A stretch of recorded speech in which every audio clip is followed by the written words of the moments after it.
Hi there, my name's Todd Rhodes. I am your host for this edition of the Healthy Church Staff Podcast. Also one of the co-founders over at chemistrystaffing.com. Today we're going to start a brand new kind of mini-series in our larger series on church staff health that we've been doing for the last few weeks. We're going to be starting to talk about compensation. Oh boy, this is talk about opening up a can of worms, Todd. This is going to be, let's be honest, church salaries aren't always great, and we're going to be talking about compensation in these next few episodes. And let's just cut to the numbers, okay? 58% of the respondents to our survey last year, and this is from 1,000 church staff that replied to us, 58% feel satisfied with their pay and benefits. Okay, so that's good news. But there's a large chunk who aren't happy or feel unsure, and we're going to dig into that on today's episode, trying to respect both financial limitations of the church and the importance of fairly valuing your team as well. Okay, so let's unpack a little bit of those survey numbers. As I mentioned, 58% feel satisfied with their compensation. It's actually, honestly, probably a little bit better than I expected. But overall, about 22% feel underpaid. About another 20% are unsure. They're on the fence. In reality, that's too many key members of your team either feeling undervalued or uncertain about their compensation levels. Okay, so let's dig into both the positive responses, those that are dissatisfied, and those are neutral. And what that means for you if you're in any one of those three groups, but even more importantly for the leaders of staff as to how you can respond to people in each of these groups. First, let's start with those positive people. 58% shows that something good is happening. Maybe your church pays fairly as it can. Maybe you offer great benefits, or at least good benefits. Maybe you're just really upfront with how salaries are set. But whatever it is, don't take it for granted. Reward staff for staying. Tie their compensation to your church's goals. And keep in mind that the culture of appreciating hard work is important. And for those people that give a positive response to this statement, that's good news for you. But let's look at the flip side of that, the negative, those that are dissatisfied.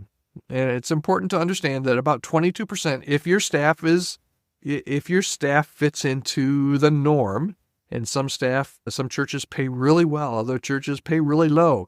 So your number could be, like I say, mileage may vary on this, but overall, about 22% of church staff that we surveyed in 2023 feel that they're underpaid.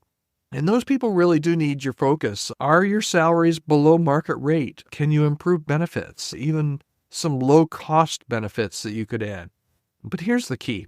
You got to talk to these folks.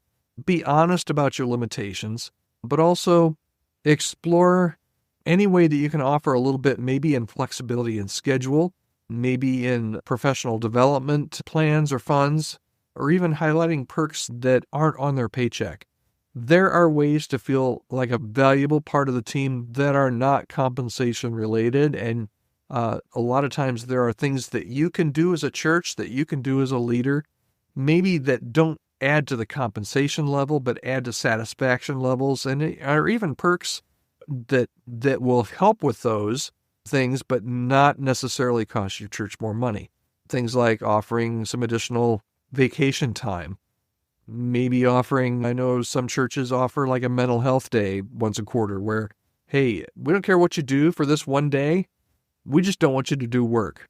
We don't want you just to lay around, but we want you to use this as a day to be well and go do something that you really enjoy doing, either by yourself or with your family.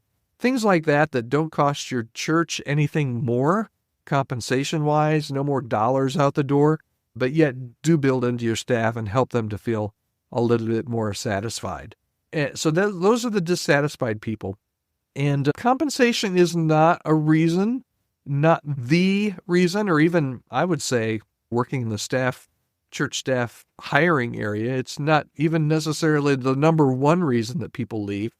But if people do feel undervalued and underpaid, absolutely, it's a reason for people to start looking elsewhere. So keep that in mind. What about the neutral group, though? And this is about 20% of the people. If your staff is normal or your church staff is in the average of our assessment that we learned last year, about 20% are neutral. So maybe they're new, maybe they don't compare their pay, maybe they simply don't know how their salary was decided or what they should be making.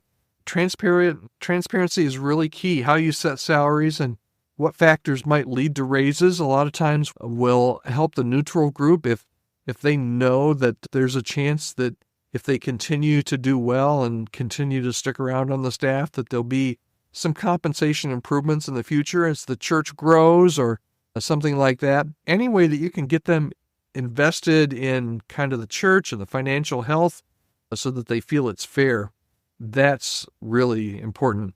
But even with a solid majority positive, no church wants anyone, at least I hope you don't, feeling unsure or undervalued about their pay. So it's really important if you're a leader of a church team to regularly audit your salaries against similar churches in your area. Find out what kind of averages are. And as I said, be creative. Sometimes some of the best perks and some of the things that people get most excited about are really low costs, but they can really make a huge difference in your staff feeling valued. Remember, ministry calls people, but it can't pay the mortgage on calling alone. And it's really a balance between mission and fairly compensating those who make that mission happen. And those positive results mean you're doing well, but don't stop improving.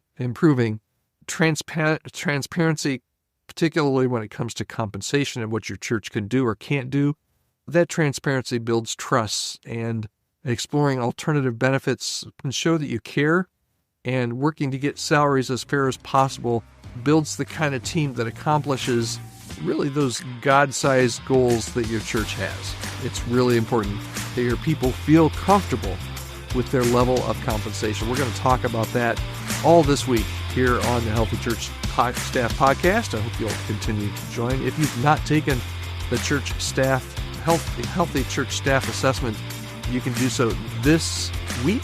Actually, today. It's only going to be open, I think, this week and next week.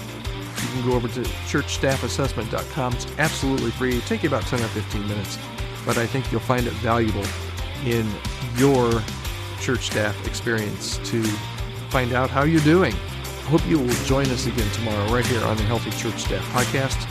I'm Todd Rhodes. Thanks for listening.